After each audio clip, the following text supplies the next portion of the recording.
tous, à chacun, à chacune. Comment allez-vous? Est-ce que vous m'entendez bien? Est-ce que vous me voyez bien? Dites-moi dans le chat. Quelqu'un écrit, donc ça c'est bon signe. Bonjour, très bien, me dit Sophie. Parfait.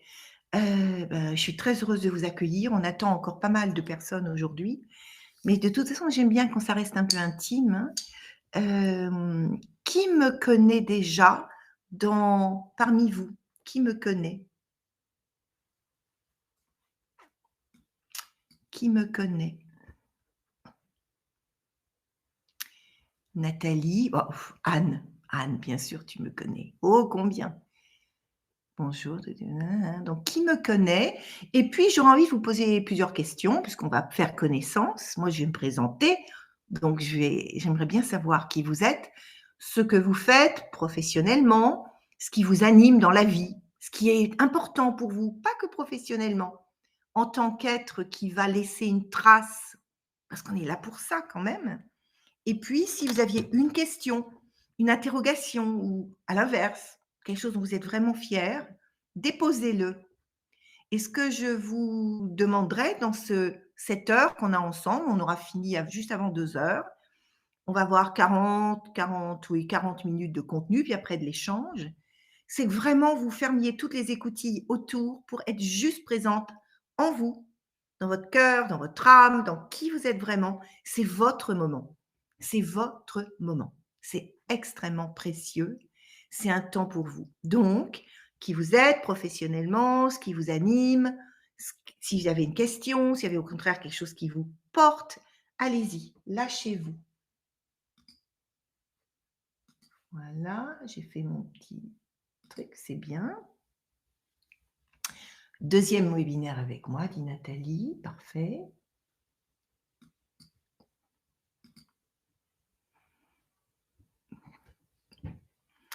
J'aurais plaisir à en apprendre davantage, dit Alexandra. D'accord. Bon, premier. Alors, parlez-moi un tout petit peu de vous, mais on ne va pas dans l'indiscrétion, hein, c'est vraiment ce que vous faites professionnellement, c'est important que je sache à qui j'ai affaire. Ça permet de positionner un peu ce que j'ai envie de faire dans ce webinaire, parce que je vous emmène toujours vers le haut. Donc, moi, je vais m'adresser à votre partie la plus élevée, à votre potentiel le plus illimité, à ce que vous avez de plus beau, de plus grand. Sinon, ça n'a pas d'intérêt. Moi, si je peux réveiller l'étoile à l'intérieur de vous, cette étoile qui dit ah, c'est possible, j'aurais gagné ma partie. Directrice d'agence, je cherche à m'épanouir et rayonner. Extrêmement important. Coucou Edith, j'arrive enfin à te suivre aujourd'hui. Oh, ancienne membre de mes masterminds. Oh oui, Anne, bien sûr. Heureuse de te retrouver encore. Félicitations pour Inclassable. Je vais en parler. Partage d'expérience pour grandir plus largement possible. Oui. Formatrice fonction publique. Ça, c'est quoi ça, dites? Alors, est-ce qu'il y a des messieurs? Parce que ça ne se voit pas forcément. S'il y a des messieurs, manifestez-vous. Étudiante en deuxième alternance, je désirais d'une femme forte, entendue, épanouie. Oh, c'est exactement ce que je disais à 20 ans, quand j'étais à Subdeco. Et ça a marché, hein. Directrice d'une société de services, étudiante en deuxième master, on l'a vu. Heureuse de vous rencontrer toutes. DG France, Europe, cosmétique. Vaste territoire et très beau sujet. Fatih, fondatrice de 2 entreprises, associée à une 3e. Wow, des sérieux entrepreneurs, coworking beauté. Bon, alors, on va attaquer les slides. Je vous ai préparé quelques slides, parce qu'en bonne artiste, j'aime utiliser mes mains, mes images, les couleurs. Puis il paraît que ça fait une image vaut 1000 mots. Coach mental, dit Alexandra. J'ai vraiment animé, l'envie de découvrir, m'enrichir encore. Premier webinaire, vice-rectrice au sein d'une haute école pédagogique en Suisse. On en parlera tout à l'heure, danseuse et professeure de danse. Bon, alors, continue, je regarderai tout à l'heure, on passe au slide. Ça vous va?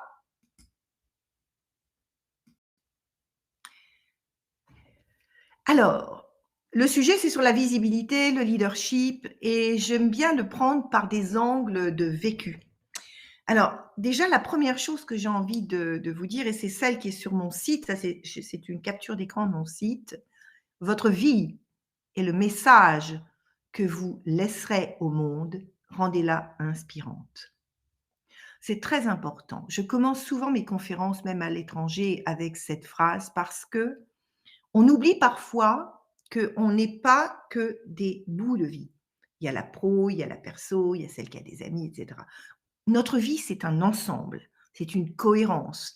C'est quelque chose qui va être d'autant plus porteur que c'est dans la cohérence et que tout se tresse et que tout fait sens et que toutes les parties de nos vies se nourrissent l'une l'autre. Donc, quand je dis votre vie est le message que vous laisserez au monde, on dit souvent que quand on part, on regarde derrière soi et parfois on se dit: «Mon Dieu, tous ces cadeaux que j'avais autour de moi, je n'ai pas ouvert. Quel gâchis!» Sauf qu'on ne peut plus faire demi-tour à ce moment-là. Parfois, il paraît qu'on revient. Moi, j'aime bien y croire, mais je ne sais pas et en tout cas, je n'impose pas cette croyance, mais je pense que le plus important pour que notre vie inspire le monde et nous remplisse, c'est qu'elle soit la plus complète par rapport à ce que l'on est. C'est-à-dire qu'on s'offre un grand luxe d'aller chercher ses talents et de les laisser fleurir. Je suis mentor aujourd'hui de ce que j'appelle les leaders d'influence et je prône un leadership que je qualifierais d'hédoniste. Hédoniste au sens aimer le beau en soi, le beau dehors, le beau dans nos relations, dans nos expressions, et où on prend soin de soi avant de prendre soin du monde. Parce qu'on ne peut pas prendre soin du monde de façon vraiment généreuse, efficace et long term sans s'occuper de soi.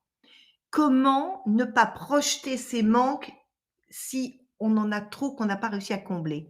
Donc je pense que pour être vraiment dans l'amplitude de la relation, de l'authenticité et du leadership, il faut déjà être clair avec soi-même, donc avoir pris du temps pour soi, prendre soin de soi. C'est pour ça que j'appelle ça le leadership hédoniste. Est-ce que ça vous parle? Cette introduction est importante parce que c'est vraiment là où j'aimerais que dans le début de cette conférence, vous vous posiez dans l'hédoniste en vous, dans celle qui, ou pas, prend suffisamment soin d'elle. En tout cas, qui est d'accord pour faire le pari qu'en prenant soin d'elle de façon profonde, spirituelle, émotionnelle, physique, dans tous les stades de sa vie, des sphères, elle sera d'autant plus impactante, heureuse et dans le flot. Ça vous va? C'est une expérience longue que je vous partage. Moi, je ne suis pas un perdreau de l'année, j'ai quand même plus de 60 ans, largement. Et donc, je me dis que si je peux vous faire bénéficier de toutes ces années d'errance où parfois j'oubliais que je devais d'abord me servir le beau pour pouvoir mieux le partager, eh bien, j'aurais gagné une partie de la partie du jour. Le thème aujourd'hui, c'est oser être visible, oser. Et oui, c'est pas facile d'être visible. Qu'est-ce qu'on montre de soi? Est-ce qu'on est à l'aise avec son image, avec ce que l'on émane? Se mettre en lumière au risque de, parfois, être critiqué. Si on n'est pas à l'aise, si on a peur du jugement, si on a peur d'être abandonné, vous savez, les fameuses blessures de Lise Bourbeau, eh bien, on a plus de mal à oser se mettre en lumière. Qui dit mise en lumière dit prise de risque.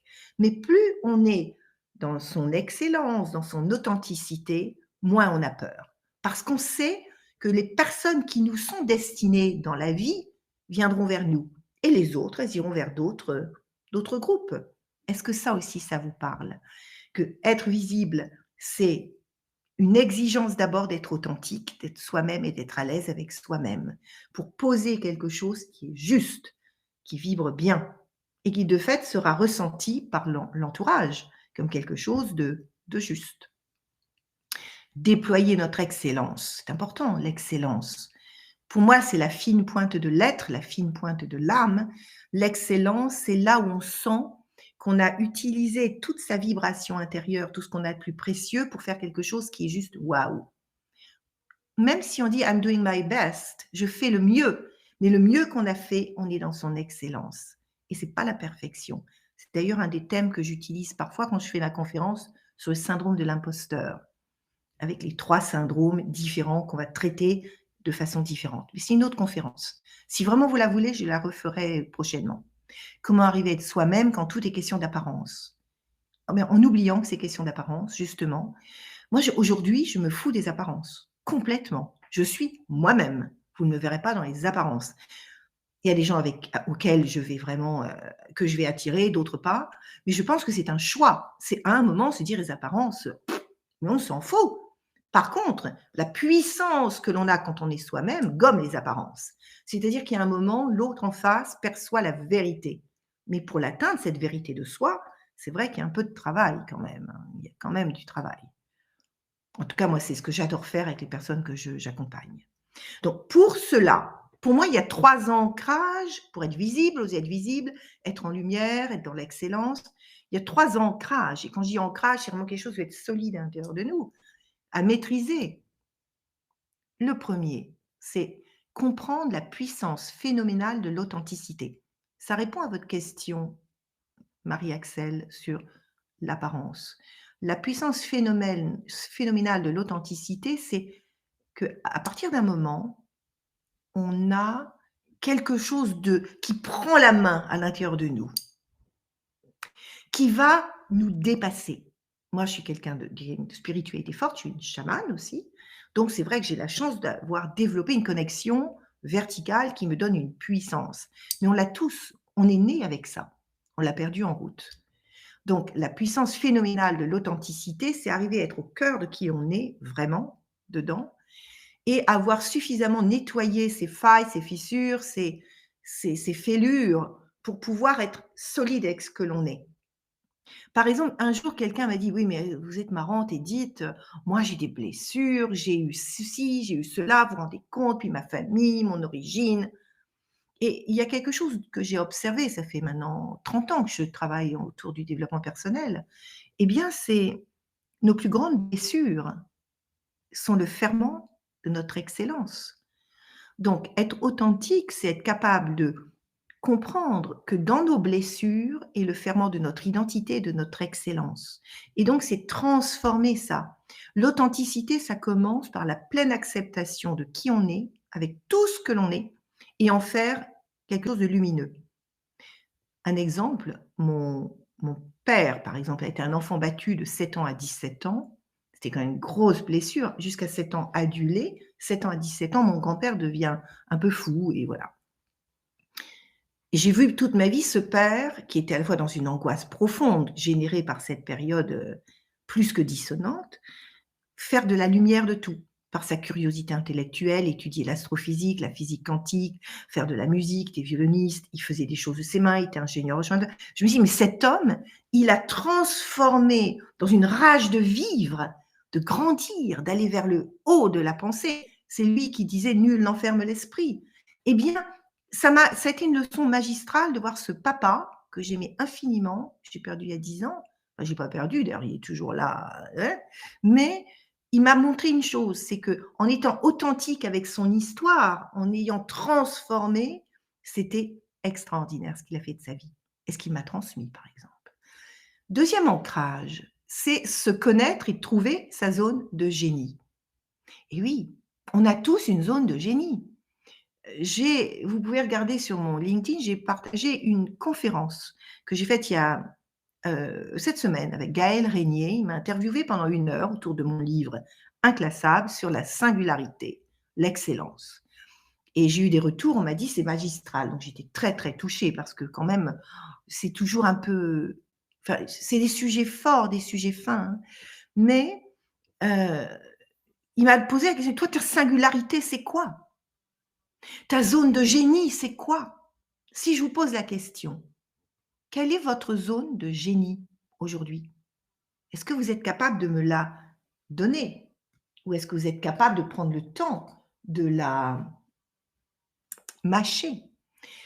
Se connaître et trouver sa zone de génie, c'est essentiel pour oser être visible, parce qu'on va être visible dans sa vibration la plus forte. Partager sa vision pour inspirer, montrer une voie. Ben oui, parce que être visible, on partage quoi? OK, c'est bien d'être visible, mais visible pourquoi?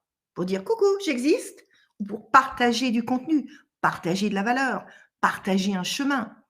Donc partager sa vision, inspirer, montrer une voie, c'est la visibilité parfaite. C'est celle où on sait pourquoi on vient vers vous et ce qu'on va y trouver. Donc pour ça, une fois que vous avez compris qui vous êtes, cette authenticité, et pour répondre à Sophie, ben, ça se travaille. Moi, c'est ce que je fais dans mes mentorats, c'est évident. Mais ça se travaille avec des psys, avec des thérapeutes, ça se travaille. Il y a plein d'outils aujourd'hui. Ensuite, connaître sa zone de génie, pareil. On a besoin d'un miroir, parce que c'est difficile à trouver soi-même. Donc, il y a des outils. Moi, j'utilise l'Ikigai, entre autres. Mais le fil rouge, le fil d'or, enfin, j'ai des outils que j'ai créés sur mesure, et même l'Ikigai que je me suis réapproprié à ma façon.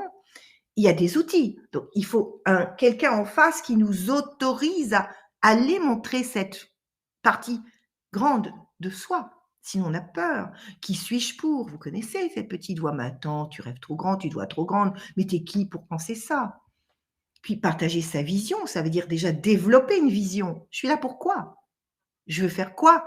Je veux faire quoi de ma vie? Je veux laisser quelle trace à mes enfants, au monde, dans mon métier, dans mes actions même bénévoles pour beaucoup de personnes que j'accompagne, qui ont aussi des fonctions par rapport à la planète, des engagements, pour montrer une voie. Donc, pour moi, les 3 piliers des leaders charismatiques et ceux qui vont rester et ceux qui inspirent, ils sont authentiques, ils ont une zone de génie et ils ont une vision qu'ils partagent.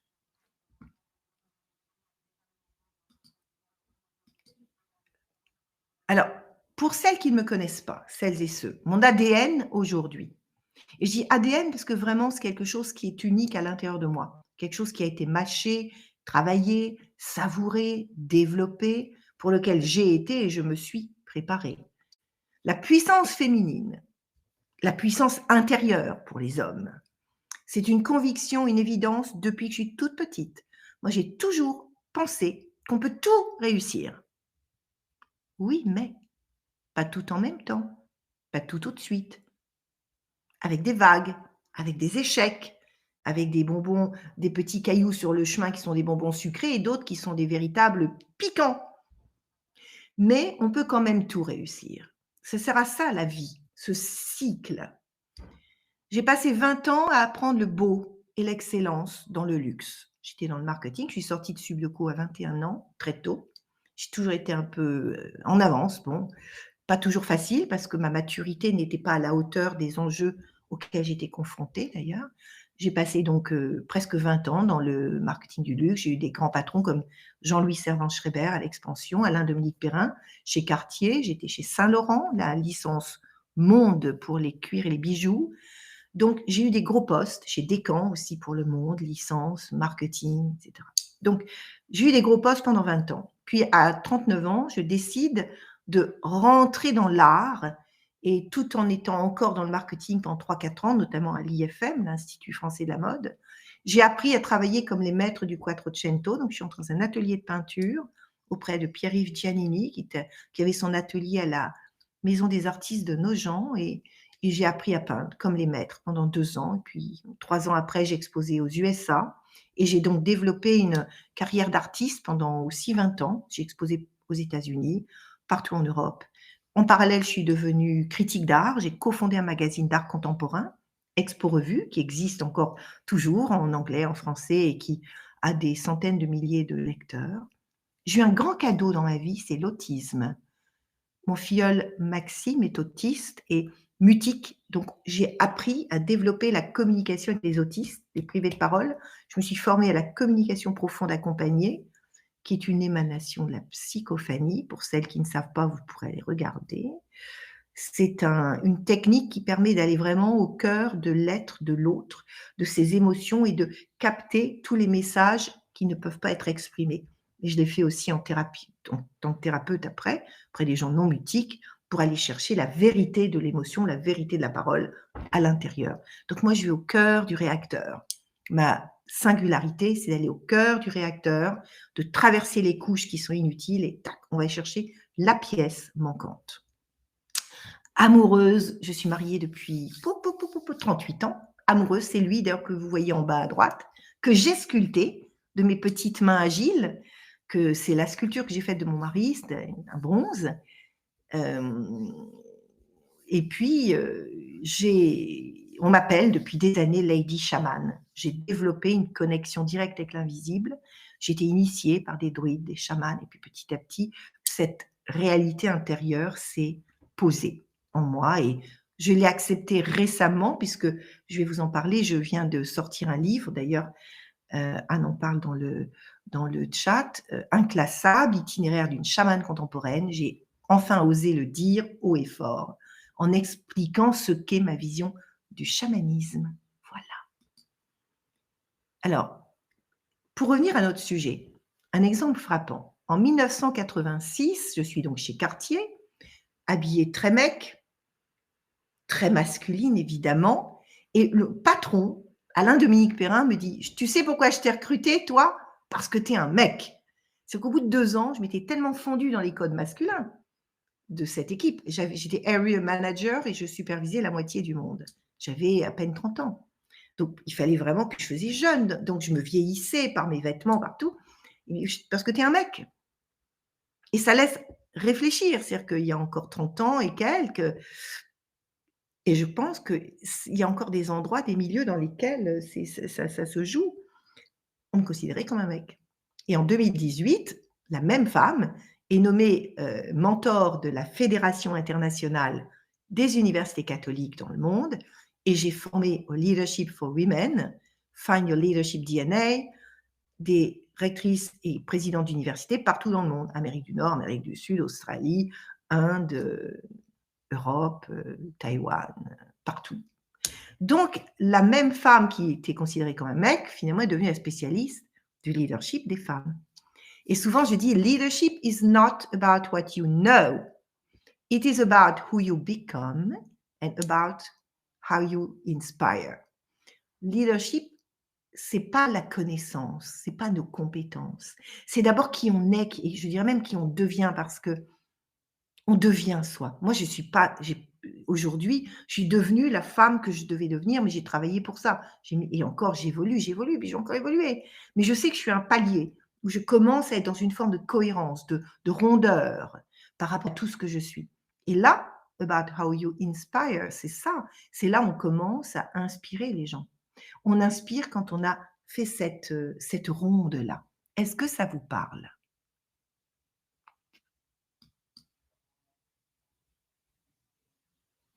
Zone de génie, aider l'autre et ce qui m'anime dans chacune de mes actions. Bien sûr, bien sûr. Ouais. Alors, j'ai une actualité que je voulais vraiment poser parce qu'elle illustre bien le sujet du jour. Mon actualité, j'ai commencé à vous en parler, c'est mon livre Inclassable, itinéraire d'une chamane contemporaine. Où est-ce qu'il est d'ailleurs? Je vais peut-être vous en lire un petit passage tout à l'heure si je le trouve. Sinon, j'irai le chercher. Inclassable. C'est 21 histoires pour se relier à soi-même et trouver sa mission de vie, avec une préface de Nadalette Lafonta Six, maintenant Lafonta. En fait, je me suis rendu compte, ce livre a été écrit en 2009, je me suis rendu compte qu'en m'autorisant à revisiter 21 piliers de mon histoire, en les mâchant, les retraversant avec la candeur du moment auquel je les vivais, ça déclenchait chez le lecteur une envie de dire: mais oui, moi aussi, mais j'ai vécu des choses comme ça. Et hop, il y a une mayonnaise qui monte, qui est en train de se faire dans tous les retours que j'ai du livre, c'est de dire: mais en fait, on peut être complètement soi-même et on peut rassembler toutes les parties de soi. Par exemple, dans ce livre, il y a 4 angles. J'ai parlé d'abord, ça commence par les études. Donc, pourquoi le choix des études? On a 17 ans, à peu près, c'est le moment où on choisit. Puis, la première direction de carrière, c'est un pilier, c'est dans toutes nos vies. Pour chacun d'entre nous, chacune d'entre nous, il y a ça. On fait des choix d'études, et puis hop, il y a un premier rail qui se pose. Mais après, moi, je parle d'un autre pilier, c'est l'art. Donc, il y a un autre angle, il y a une partie des nouvelles autour de l'art. Comment je me suis autorisée? Donc, comment s'autoriser une sortie de route? Comment s'autoriser vivre? Et moi, c'était à 40 ans presque. Je suis repartie dans un atelier comme une débutante. Et puis après, comment j'en ai fait quelque chose? Puis après, il y avait le côté plus chamanique. Comment, au fil des années, j'ai découvert certains talents, certains frémissements qui allaient m'amener à être Lady Shaman aujourd'hui. Donc, c'est aussi parce que je me suis autorisée à revisiter toutes les portes qui étaient ouvertes, tous les cadeaux, tout ce qu'il y avait autour de moi. Puis le 4e pan, qui n'est pas négligeable et qu'on a tous, c'est d'où on vient. Donc, il y a des nouvelles autour de mon histoire parentale, etc., où tout d'un coup, on tire le fil. On tire le fil de qui on est.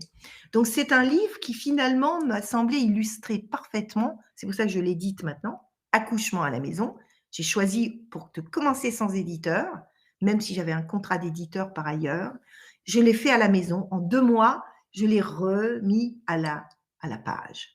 Et c'est ça, c'est un livre qui vous permettra, si vous avez envie de le découvrir, de faire un parallèle entre vos propres richesses, vos propres espaces de création et hop, les sortir.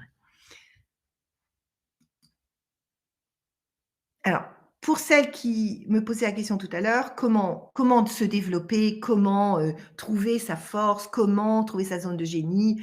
Moi, je le fais en mentorat, en one to one, j'en prends très peu, avec des tarifs quand même assez élevés. Donc je prends vraiment des gens qui sont à des stades où il y a des leviers, un désir, un levier, un potentiel de transformation fort et là, vous m'écrivez en privé en LinkedIn et puis on verra ensemble si je vous je peux vous accompagner ou pas, sachant que je suis full jusqu'à la fin d'année, mais c'est maintenant qu'il faut prendre des rendez-vous pour commencer à voir où on pourra avancer si ça vous tente. Ensuite, il y a des conférences que je fais sur Find Your Leadership DNA dans certaines. Là, je suis invitée à faire début 24 dans une grande association autour de la médecine. Je vais faire une conférence de 2 heures sur développer sa puissance, dépasser le plafond de verre, etc. Donc, je fais des conférences dans des entreprises, des groupes, etc. Puis, il y a des conférences mensuelles comme celle où vous êtes aujourd'hui. Alors, qu'est-ce que les femmes leaders ont et charismatiques ont de particulier? C'est ça aussi qu'il faut se poser comme question. Qu'est-ce qu'elles ont donc de particulier? Je pense qu'elles ont trouvé leur équilibre d'abord, leur équilibre de vie. Elles ne sont pas segmentées. Il y a une certaine ronde qui se met en place. Elles assument leur vulnérabilité. Elles en ont même fait une force. Qu'on écoute les femmes puissantes de Léa Salamé ou toutes les femmes que je mentore, et même les hommes, parce que je mentore aussi quelques hommes, eh bien, quand on fait de sa vulnérabilité une force, c'est un peu ce que je vous ai expliqué de mon père, hein, la vulnérabilité, il en a fait quelque chose, une détermination extraordinaire. Eh bien là, déjà, on a un peu de charisme qui émane. Ensuite, quand on est en paix avec son ambition, parce qu'il y a beaucoup de personnes qui disent, ouais, mais ambitieux, c'est quoi? C'est comme si ça avait un petit goût de soufre ou de super ego. Elle rayonne et partage la lumière. Il faut accepter de rayonner et de partager la lumière et elles sont solidaires. Et à ce titre, je peux vous raconter un épisode, moi, qui m'a beaucoup marqué. J'étais chez Tony Robbins en 2014 à Excel, à Londres. Il y avait 7000 personnes dans la salle, c'est énorme. Moi, j'étais en VIP au tout début, donc je le voyais de près. C'est vrai qu'il fait 2 mètres, il est impressionnant. Et vous savez, il y a des très grands écrans parce que, évidemment, ceux qui sont au fond, mais il faut qu'ils voient ses expressions, il faut qu'ils voient. Puis de temps en temps, il y a une focale sur les gens, un visage, une émotion. Bon. Et il nous fait faire un exercice. Le premier, c'est quel est votre plus grand rêve? Et moi, mon plus grand rêve, c'était d'être sur scène. C'est en 2014, je ne faisais pas encore de conférences. Et c'était ça, j'avais envie d'être sur scène, vraiment. Et je rêve, donc je suis dans ma visualisation, il y a cette musique qui est très stellaire, qui nous emporte. Et puis, je monte sur scène, il y a des milliers de personnes devant moi. Et tout d'un coup, il y a une dizaine de femmes qui montent sur scène avec moi et on se donne la main. Et j'ai compris au travers de cette visualisation que rayonner, c'est aussi partager la lumière, c'est-à-dire être ensemble. Ça, c'est important. Et après, le deuxième exercice qu'il nous faisait faire, c'est quelle est votre plus grande peur? Et moi, c'était qu'on me voit. J'aimais pas forcément mes cheveux, mes seins, mes trucs, mes machins. Bon, bref. J'avais toujours un image qui était un peu compliqué. Je déchirais les photos de moi, donc j'ai grandi là-dessus. Maintenant, je m'en fiche un peu. Mais à l'époque, c'était pour moi issue, comme on dit en anglais. C'est vraiment un sacré challenge, quoi, un défi. Et puis, donc, je ferme les yeux, puis je me dis, et je me vois, donc, en effet, sur scène, on me voit en télé, on me voit, enfin, peu importe. Et puis, à l'intérieur de cette visualisation, je dis, ben voilà, j'émanerai qui je suis. Et j'ouvre les yeux, tous les écrans, pendant 30 secondes, je vois une femme magnifique, mais c'est moi. À cet instant, l'univers m'a envoyé une photo de moi où j'étais dans cette espèce de méditation profonde. J'émanerais qui je suis, où j'étais dans la parfaite acceptation de qui j'étais. Et l'image que j'ai vue de cette femme était très belle. Et c'est là où j'ai compris que être soi-même, il y avait une question par rapport à l'image. Quand on est vraiment profondément soi-même, la vibration que l'on émane dépasse l'esthétique que l'on perçoit. La vibration que l'on émane dépasse l'esthétique que l'on perçoit. Et ça, c'est quelque chose qui est déterminant, que je vous invite vraiment à retenir si ça vous parle. L'authenticité.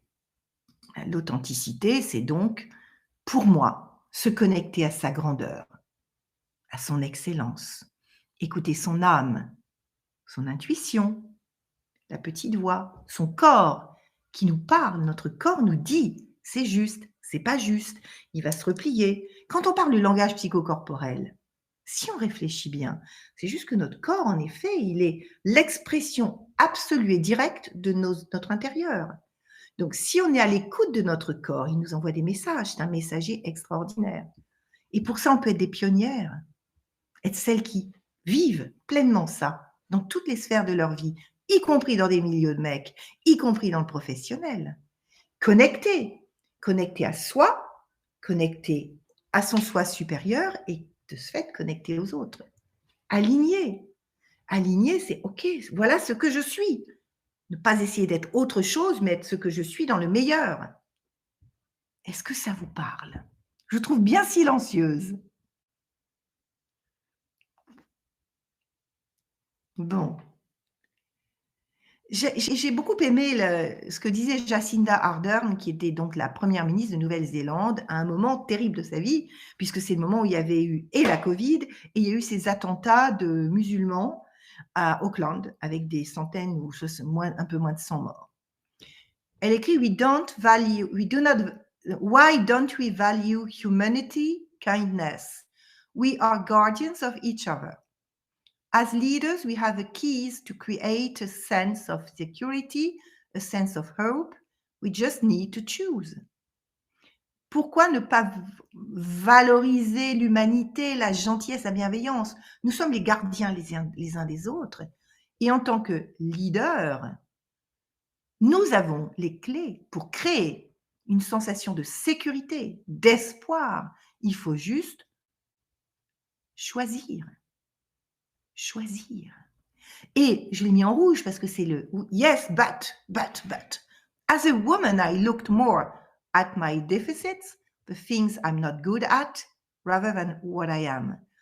En tant que femme, on regarde plus ses défauts, ses déficits, comme on dit, ses défauts, là où on n'est pas bon ou pas assez bon, plutôt que là où on est très bon. Pour ça que si on va trouver sa zone de génie, sa zone d'excellence, bien sûr, il y a des endroits où on est moins bon, moins à l'aise, mais so what? C'est pas grave. Il faut aller là où on est la plus sereinement excellente. Et la zone de génie, me direz-vous? Ah, là, c'est compliqué. Marianne Williamson, qui dit très, très justement, être puissant, nous avons davantage peur de notre lumière que de notre ombre. J'ai fait pas mal d'enquêtes sur LinkedIn depuis 4-5 ans. Et souvent, c'est être puissante. Au début, on dit puissance féminine, vous n'exagérez pas. J'ai même un éditeur qui m'a dit puissance féminine. Chère madame, puissance féminine. Enfin, la puissance, c'est quand même l'érection masculine. Un grand éditeur parisien. N'est-ce pas mignon? Bon. Être puissante, c'est être dans l'ego, c'est se perdre, s'éloigner des autres. Pourquoi? Parce qu'on on confond la puissance avec une vision caricature masculine. La puissance, c'est pas ça. La puissance, c'est la cohérence d'un mouvement intérieur qui, plus il est juste, plus il permet d'aller droit devant. Et au contraire, ça nous rapproche des autres et on les emmène avec nous. Ça vous parle, ça? Ouais. Ah bah, de toute façon, j'attire beaucoup à moi des femmes qui me ressemblent, donc je suis sûre que vous ne devez pas être trop déplacés dans ce que je vous dis. Je suis d'accord, c'est effrayant d'être en lumière, mais je crois que c'est ce qui nous effraie le plus. Mais oui, moi, je suis vraiment aujourd'hui considérée comme une femme dans la lumière. On vient me chercher, mais si vous saviez comme parfois j'ai peur, moi aussi. Communiquer parfois me fait peur. J'ai du mal. J'ai du mal, surtout je vois sur le web, on communique beaucoup dans tous les sens. Moi, j'ai peur parce que parfois je me dis: «C'est pas juste, c'est pas utile». Oui, on a peur et c'est normal. Moi aussi j'ai peur, mais je fais et surtout mes peurs, je les ai bien décodées. Je sais d'où elles viennent. Quand j'ai une peur qui vient: «Viens ici ma cocotte». «Ah, je te connais toi». Peur du jugement. «Merci papa». Besoin de reconnaissance. «Merci papa». Être, avoir un look de «Merci maman» et je les connais. Donc quand elles arrivent, je les regarde avec beaucoup de gentillesse, je dis: «Bon, vous êtes pas fatiguées, m'enquiquiner là?» Et puis je les mets dans ma musette et je pars avec. Mais bien sûr, j'ai peur aussi, hein. Je crois que c'est pas grave. La peur, la magie se cache derrière nos peurs. Vous savez, c'est important de savoir ça. La magie se cache derrière nos peurs, parce que derrière nos peurs, il y a la lumière. En fait, on n'a jamais autant peur que quand on a un désir très profond, très profond. Si on n'aurait pas peur, on s'en fout, on y va. Et là où il y a désir, il y a de la magie. Elles s'affirment pleinement dans leur puissance féminine. Et là, ça, c'est une phrase de mes mentors célestes. Bon, moi, j'ai des mentors célestes, c'est-à-dire que vraiment, je reçois des pages et des pages de conseils, de textes. À l'époque de Jeanne d'Arc, on m'aurait brûlée sur un bûcher. Heureusement, ça n'est plus le cas. Un jour, ils m'ont dit: «Syndrome de l'imposteur, mais c'est une imposture en soi. Une histoire que ton mental se raconte». Et ça, j'ai envie de vous le dire. Le syndrome de l'imposteur, c'est une imposture en soi dans le sens où c'est notre mental qui raconte une histoire. Le mental, il est relié à notre passé et à notre émotionnel. Mais à l'intérieur de nous, il y a quelque chose qui y échappe. Et donc, c'est vraiment revenir cette essence au cœur de nous que nous avons depuis que nous sommes conçus, nés, qui s'est effacée, étiolée, bloquée, mais qu'on peut retrouver. Partager une vision, c'est important. Là, j'étais au Ritz dans un contexte particulier. Ce sont les conseillères en images du monde entier qui se réunissaient. Donc, c'était que des femmes indiennes, américaines et elles étaient toutes plus élégantes l'une que l'autre. Moi, j'avais l'impression, toujours cette même impression, un peu, presque d'être un peu pataude par rapport à leur côté extrêmement sophistiqué. Moi, je suis élégante, mais je ne suis pas sophistiquée. Je ne vais pas faire des maquillages incroyables avec plein de bijoux, plein de trucs. Je reste quand même assez sobre. Et donc, sur le moment, je dis: «Bon, j'y vais pas», mais j'étais invitée, j'y suis allée et en fait, qu'est-ce qu'elle disait? Hem, il faut qu'on apprenne l'excellence, le waouh, parce que pour être des femmes qui partagent leur vision, il faut qu'elles soient visibles et donc elles partageaient leur vision de leur métier, donc le conseil en images et en fait, 1 mois après, elles m'ont demandé d'écrire l'article fondamental, le premier article de leur, édition Women Influential Women que j'ai mis aussi, c'est sur mon LinkedIn, sur What is leadership for women? Et donc, en fait, en me rendant visible auprès de ces femmes visibles, elles sont venues me chercher pour être la première à faire un article sur le nouveau magazine. Donc, ce que je veux dire par là, c'est que montrons-nous dans ce que nous sommes, même si, et encore une fois, j'étais pas à l'aise d'y aller, parce que d'abord, c'était pas prévu, donc j'avais pas les vêtements que j'aurais pu imaginer un peu plus adaptés, donc j'étais très sobre. Mais il y a eu à l'intérieur de moi un petit blocage. Je me vois passer une demi-heure devant la glace et dire moi, je m'habille comment? Après, on était invité chez Dior en plus pendant l'après-midi. Donc, j'ai bien vu que mes petits mécanismes de peur, du jugement, ils sont toujours là. Mais j'y suis allée quand même. J'y suis allée et en fait, à un moment, il y avait un côté networking et c'est pas mon truc d'aller de table en table. «Hey, who are you? I'm Edith, pa. Je me suis posée à la table et je me suis juste centrée, posée à l'intérieur de moi. Et bien, croyez-moi, si vous voulez, les personnes les plus intéressantes sont venues vers moi. Je n'ai pas eu à bouger. Elles sont venues. C'est-à-dire, j'étais dans mon authenticité. Moi, je suis plutôt quelqu'un qui pose, qui regarde, qui observe, qui ressent. Si on me demande, je parle. Si on me demande rien, je peux être très silencieuse.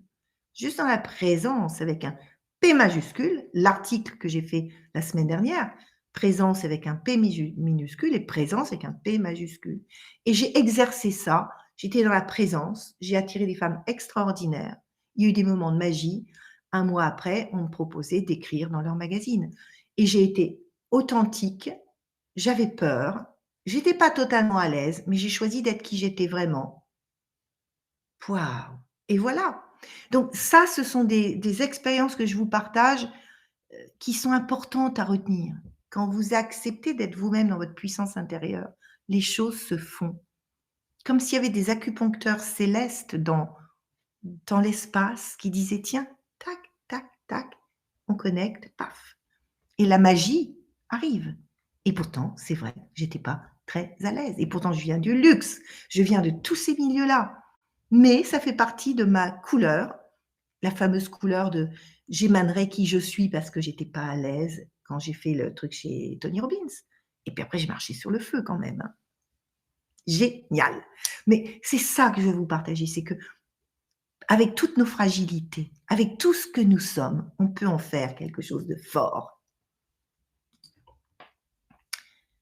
J'ai adoré d'ailleurs, André Chiang est un chef étoilé et quand il nous parle de la perfection, que dit-il? J'ai cherché toute ma vie le 1% de la perfection, le 1% manquant. Ce n'est pas la 3e étoile, ni même la 4e, ni être le meilleur restaurant du monde, parce que c'est ce qui a été. C'est dedans, dans mon être, dans mon âme, que j'ai trouvé la dernière pièce du puzzle. Là, c'est vraiment ça que je vous invite à entourez-vous des personnes qui vont vous aider à aller vers ça. Moi, c'est ce que je fais. Moi, j'aide les quelques personnes que j'en prends que, en gros, une trentaine par an, pas plus. C'est ça que j'aide à atteindre. C'est cette partie-là où vous êtes tellement posé à l'intérieur de vous que même quand ça shakes inside, hein, quand ça bouge, quand c'est pas grave. Vous savez, comme je vous l'ai dit par rapport à Dior, au Ritz, vous savez tout de suite trouver les repères. Ok, vous flottez un petit peu, mais tchac, on y va. Et vous êtes là.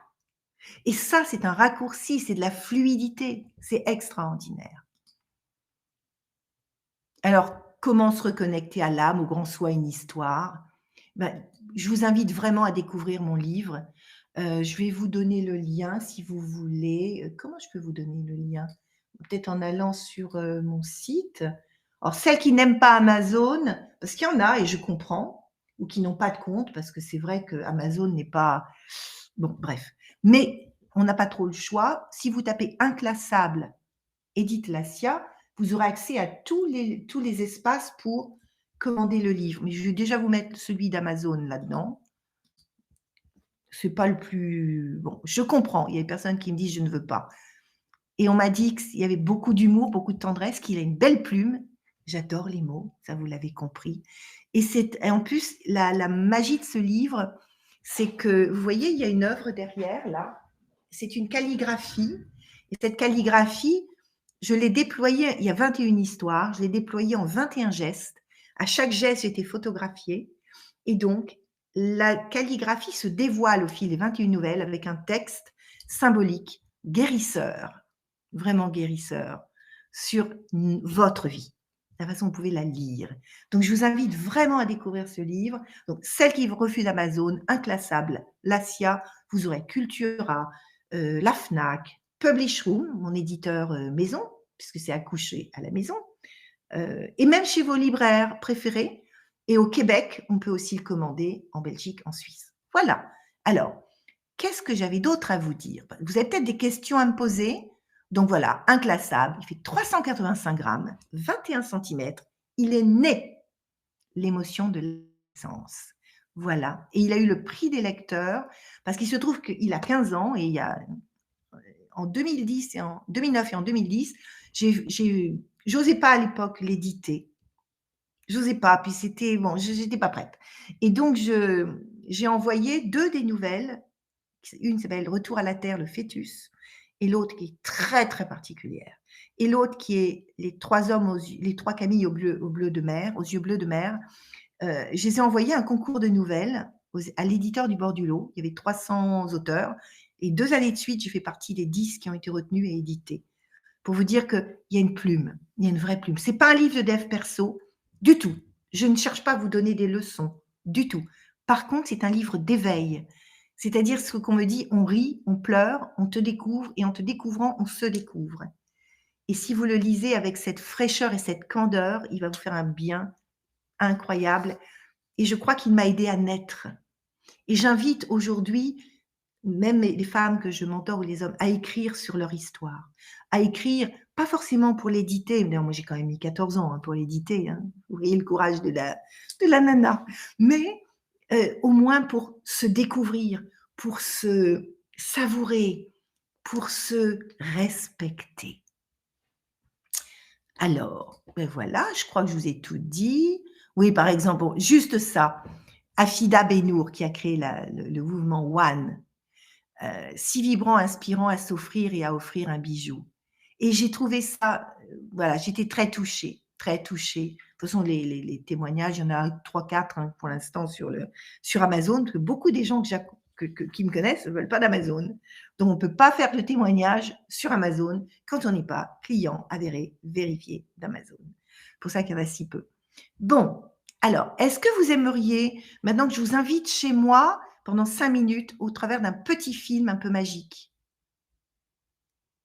Ah, je répondrai pour les... Après, je vous répondrai sur le syndrome.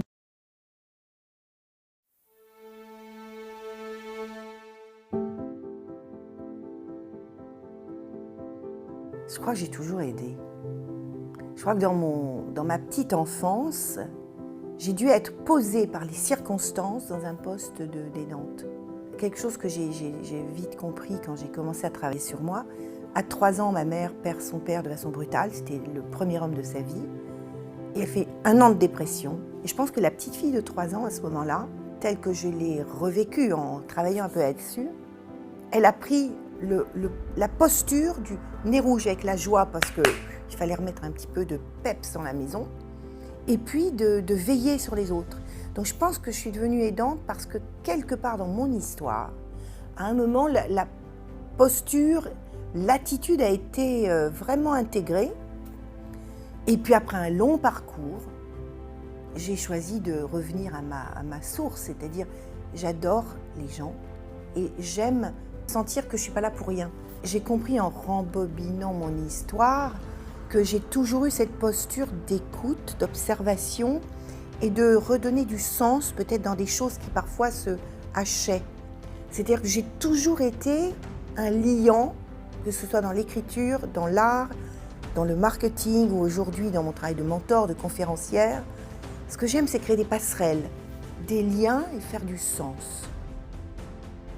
Quand une femme se révèle, c'est d'abord beaucoup de sororité. C'est-à-dire que je me sens en lien avec elle. La personne qu'on va accompagner, quelque part, c'est notre miroir.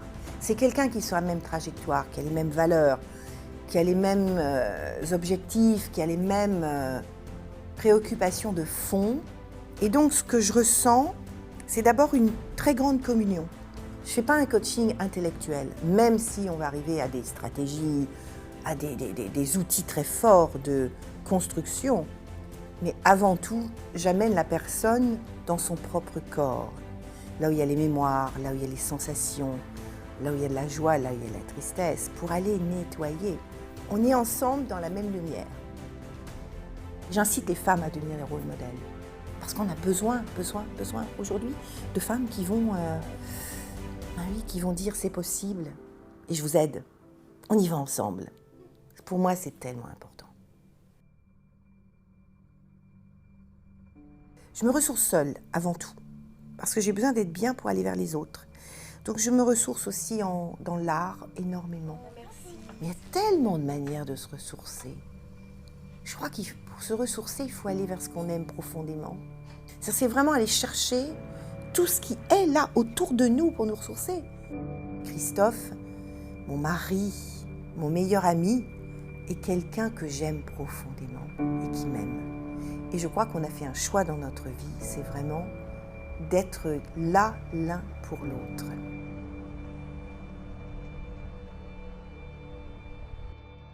Dans les femmes que je coach, beaucoup viennent me voir pour chercher l'amoureuse, la puissance féminine. Montrer, parce que c'est ce que je vis, donc c'est ce que j'incarne et représente, que c'est possible d'être une amoureuse, une maman, une femme d'affaires. Moi, c'est ça pour moi d'ailleurs mon métier. C'est aller rencontrer des femmes dont la fréquence vibratoire est la plus proche de la mienne et avec lesquelles on va pouvoir accoucher de leur véritable puissance. Un projet, on va prendre les valeurs, ce qui est important, ce qui fait vibrer. J'étalonne le corps pour savoir le degré de vibration, que ça ne passe pas par la tête. Et on arrive à épurer quel est le projet le plus important. Celui-là. Comment on y va? Le marketing entre en marche. Les étapes. On définit le projet de façon très précise. On va aller voir les modèles autour qui sont inspirants. On va aller voir, on fait une petite veille concurrentielle. On va aller voir là où elle a le plus de valeur à apporter.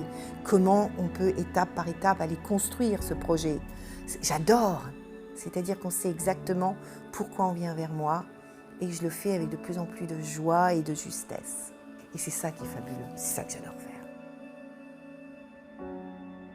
Je suis Edith Lassia, mentor des femmes qui veulent contribuer à changer le monde.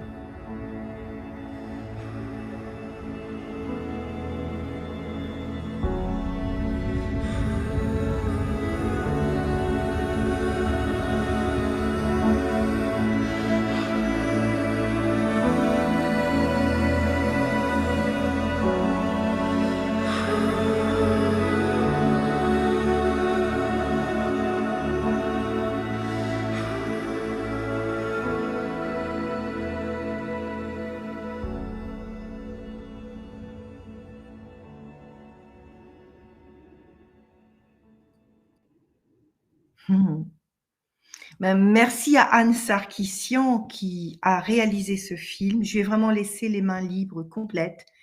J'y avais donné juste un brief. Je veux que tu mettes de moi en lumière ce que même moi n'oserais pas exprimer. Que tu ailles vraiment chercher ma vérité. Et elle a passé 3 jours ici. C'était extraordinaire. Et elle a mis l'amoureuse, elle a mis toutes les femmes en lumière, l'artiste.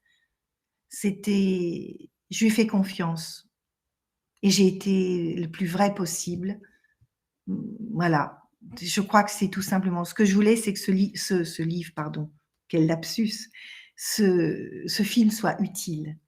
Voilà. Alors, si vous aviez envie de vous faire accompagner, même si jusqu'au avant décembre, j'ai plus du tout de disponibilité, même presque janvier, n'hésitez pas, vous mettez un mot sur LinkedIn en direct dans le lien privé LinkedIn, vous m'envoyez un mot, ou par mon site edithlassia.com, et je vous enverrai un lien vers un questionnaire très complet qui permettra d'abord de vous poser les bonnes questions sur vos attentes, vos lignes de force, etc. Et puis, moi, ça me permettra de juger, d'estimer si je suis la bonne personne pour vous aider. Voilà, sachant qu'il y a quand même des tarifs importants, donc il faut vraiment que vous soyez à un moment de levier. Si vous êtes au tout début, je ne suis pas la bonne personne. Mais si vous êtes à un moment où vraiment vous sentez que vous pouvez, il vous manque ce gros déclic, comme disait Anne-Sara qui a mis un petit mot adorable. Je dois te laisser, Edith. Merci pour ce partage. Pour celles qui hésitent, n'hésitez plus. Edith est une perle.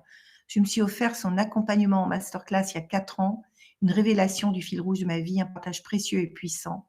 Là, j'avais fait un groupe avec 5 autres femmes leaders inspirantes à leur façon. Oui, merci Anne-Sara. C'était vraiment. Oui, ça, en tout cas, c'est mon talent. Et voilà, c'est ce que j'aime faire. C'est là où je suis bonne. Alors voilà, je l'ai retrouvé, de bébé. Vous voulez que je vous lise juste un tout petit bout, 2 minutes? Ça vous tente? Un tout petit bout?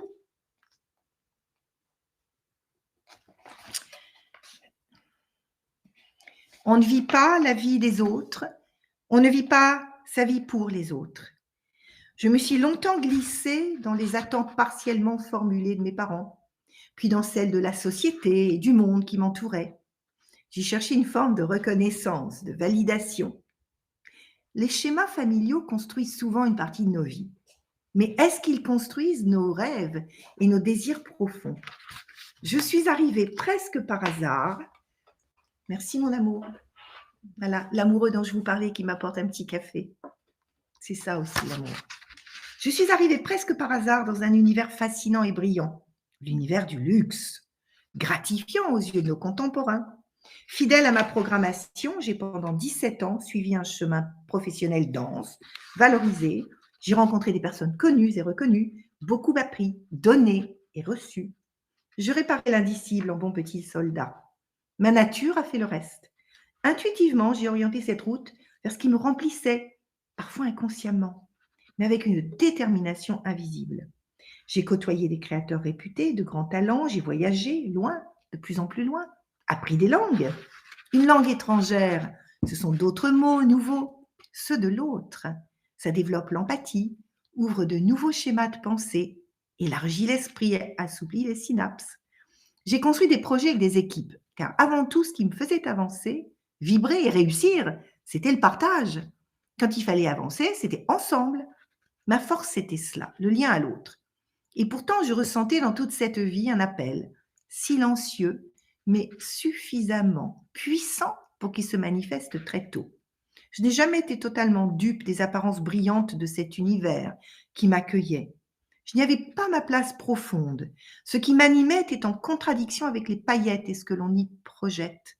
Il existe parfois un plafond de verre, invisible, mais réel, celui qui nous sépare d'une communauté parce que nos valeurs sont différentes. C'est de l'ordre du non-dit, c'est subtil, et c'est pourtant une évidence. J'avais une sensation intime que mes talents pourraient, quand le temps serait venu, être semés ailleurs pour une autre récolte. L'humain, l'amour de l'autre, l'intuition. La poésie avait probablement d'autres destinations que la valeur ajoutée d'une marque. Et ma structure de pensée pourrait nourrir de manière plus riche d'autres créations que les plans marketing.